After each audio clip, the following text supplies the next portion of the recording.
आप जब आरोप लगा रहे हो, आप कह रहे हो कि होम मिनिस्टर संसद में आकर बयान दे, जो बयान दे आए, तो आपने इतना धैर्य रखिए, इतनी ताकत रखिए कि आप सुने, वो तथ्य और तर्कों के साथ जवाब देंगे, आप सुने। अगर आपको लगता है कि कहीं आपको बोलना है तो आप बोले। वो जानते विपक्ष इस बात को कि अमित शाह जब आएंगे तो पूरी तैयारी के साथ आएंगे, तथ्य तर्कों के साथ आएंगे, और सिर्फ वो जंतर मंतर की बात नहीं करेंगे सर। वो पुराने कांग्रेस के समय के छात्र आंदोलन से लेकर जो पूरा मामला है, पूरे इतिहास को उधेड़ेंगे, वो कांग्रेस के इतिहास को सामने रखेंगे, कांग्रेस छात्रों के साथ क्या व्यवहार करा है। मल्लिकार्जुन खड़गे जी का मैं आपको रुख दिखा देता हूं, क्या है। राज्यसभा में वो नेता प्रतिपक्ष भी हैं, कांग्रेस पार्टी के अध्यक्छ भी हैं। अब वो तो कह रहे हैं कि प्रधानमंत्री कहे ना होम मिनिस्टर को सदन में आने के लिए, वो क्यों नहीं कहते? हम ये चाहते हैं कि अमित शाह खुद आए, बयान करे, उसके साथ ही साथ प्रधानमंत्री क्यों नहीं पूछ रहे हमारे होम मिनिस्टर को, भाई आप एक बयान दो, मैं भी एक बयान दूंगा, और ये जो 17 दिन 18 दिन से चल रहा है ये खत्म हो जाएगा ये झगड़ा। लेकिन वो नहीं चाहते, क्योंकि और ये नहीं चाहते कि सदन सुललित चले, अच्छा चले, शांति से चले, और उनको जो कुछ प्रश्न पूछा जाएगा वो उसका उत्तर भी दे। माननीय खड़गे जी के बयान पर समीर जी की एक विशेष टिप्पणी आई थी। जी सर। बिल्कुल। अब राहुल गांधी अगर खड़गे साहब अगर ये कह रहे हैं कि भाई प्रधानमंत्री को कहना चाहिए अमित शाह जी के लिए, तो खड़गे साहब राहुल गांधी से ये भी कह सकते हैं कि भाई झारखंड में समर्थन वापस ले लीजिए। वो समर्थन नहीं ले सकते हेमंत सोरेन से, तो कम से कम अपने मंत्रियों से इस्तीफा दिलवा दे कि भैया ऐसी सरकार में शामिल नहीं हो सकती जो इतनी निष्ठुर है, छात्रों पर इतना अन्याय कर रही है, इतनी भ्रष्ट सरकार है। तो राहुल गांधी कम से कम ये तो कह सकते कि भाई ऐसे भ्रष्ट सरकार का हिस्सा नहीं बन सकते। वो अब जब वो कहते हैं कि प्रधानमंत्री होम मिनिस्टर से कहें, तो प्रधानमंत्री बॉस है, वो कह सकते हैं होम मिनिस्टर से। खड़गे साहब कैसे कह देंगे? राहुल जी राष्ट्रीय अध्यक्ष है सर। आप राष्ट्रीय अध्यक्ष है? राष्ट्रीय अध्यक्ष आप मानते हैं? नहीं, मैं तो पार्टी की बात मानते हैं सर, तो खबर होगी पार्टी। इन्होंने देखा होगा नवीन साहब प्रधानमंत्री को आदेश देते हैं। नहीं सर, दोनों में फर्क होता है सर। वो भी राष्ट्रीय अध्यक्ष है। नहीं सर, दोनों में फर्क होता है राष्ट्रीय अध्यक्ष सर। आप तो जानते हैं, आप तो संसदीय परंपरा का बहुत बार हवाला देते हैं। राष्ट्रीय अध्यक्ष जब पार्टी सत्ता में होती है तो पार्टी का सबसे बड़ा नेता प्रधानमंत्री होता है, लेकिन जब पार्टी विपक्ष में होती है तो राष्ट्रीय अध्यक्ष सबसे बड़ा नेता होता है। और पार्टी के भीतर तो राष्ट्रीय अध्यक्ष रहे। भाई पार्टी के भीतर तो नितिन नवीन ही है, भले वो बाकी पुरहार। इसमें तो बहस ही नहीं है कि राष्ट्रीय, मेरे ख्याल से सब लोग सच्चाई सब लोग जानते हैं। हाँ वही तो करें, इसमें बहस कहाँ है? नहीं, लेकिन कहना चाहिए ना, आप लोग कहने से ही मना कर दे रहे हैं। आप मुझे बताइए कि क्या आपको लगता है कि कुछ बिजनेस होगा पार्लियामेंट में? अच्छा, आप कहिए कि खड़गे साहब राहुल जी को बोले, इससे बहुत लोग सीरियसली लेंगे इसको।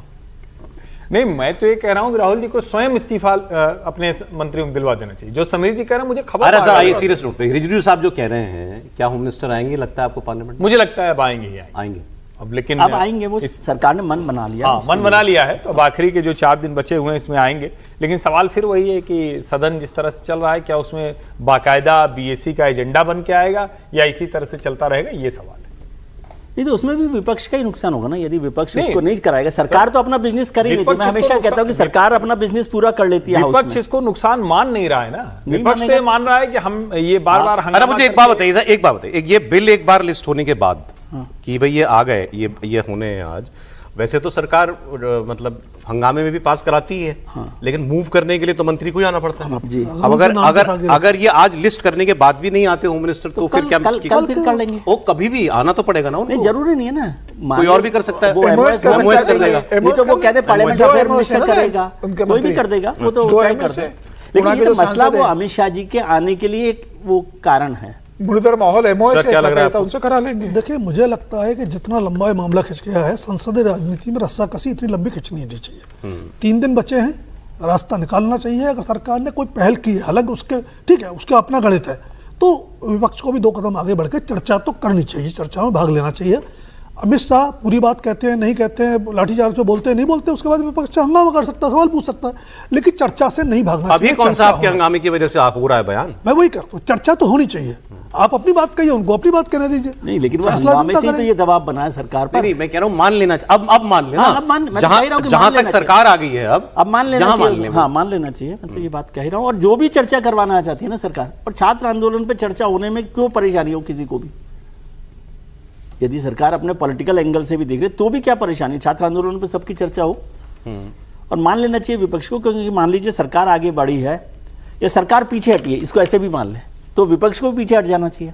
और सरकार आगे बढ़ी है 2 कदम, तो विपक्ष भी आगे बढ़ जाए 2 कदम। सरकार तो इस सत्र में बहुत कुछ करना चाहती थी, उसमें से कोई काम नहीं हो पाया। एफसीआरए का बिल, डिलिमिटेशन, महिला आरक्षण, कोई भी किसी भी सब्जेक्ट पर आगे नहीं पढ़ पाई, सब गायब हो गया। अब कहा जा रहा है कि एफसीआरए आने वाला था, लेकिन एफसीआरए पर जिन दलों के समर्थन की जरूरत है वो तैयार, जिनका समर्थन चाहिए डिलिमिटेशन बिल के लिए, महिला आरक्षण के लिए, वो इस पर तैयार नहीं है। एफसीआरए पर डीएमके है जैसे, या एनसीपी है जैसे। आज एनसीपी के सांसदों की, शरद पवार जी की और सुनेत्रा पवार की, माफ कीजिएगा, उनकी सुप्रिया की मीटिंग भी होनी थी आज प्रधानमंत्री के साथ, बड़ी चर्चाएं चल रही थी। प्रधानमंत्री मतलब बंचेस में बहुत सारे सांसदों से मुलाकात कर रहे हैं पिछले हफ्ते से अभी तक लगातार, तो उसमें आज वो मीटिंग होनी चाहिए थी, लेकिन ये सारे काम तो सर ठप पड़ गए ना। नहीं, काम तो सब होंगे, विधायी काम तो सरकार अपने करा लेगी। आपने पिछला अनुभव भी देखा है, चाहे वो शोर शराबे में हो या चर्चा के दौरान हो, विधायी कार्य जो लिस्टेड है वो लगभग हो जाएंगे। एफसीआरए और डिलिमिटेशन का मामला अलग है, उसके लिए आंकड़ा चाहिए जो सरकार तमाम कोशिशों के बावजूद अभी तक नहीं क्लेम कर रही है कि हो गया, अब क्लेम किया जा रहा है कि हो गया, तो लेकिन उसको भी वो हंगामे में नहीं लाना। एफसीआरए में तो कोई नंबर गेम का कोई इशू नहीं, वो महिला आरक्षण के लिए, वो तो महिला आरक्षण वाला जो मामला है, हाँ, तो एफसीआरए वो नाराज नहीं करना चाहती जो लोग उसका समर्थन करने को तैयार है। वही बात।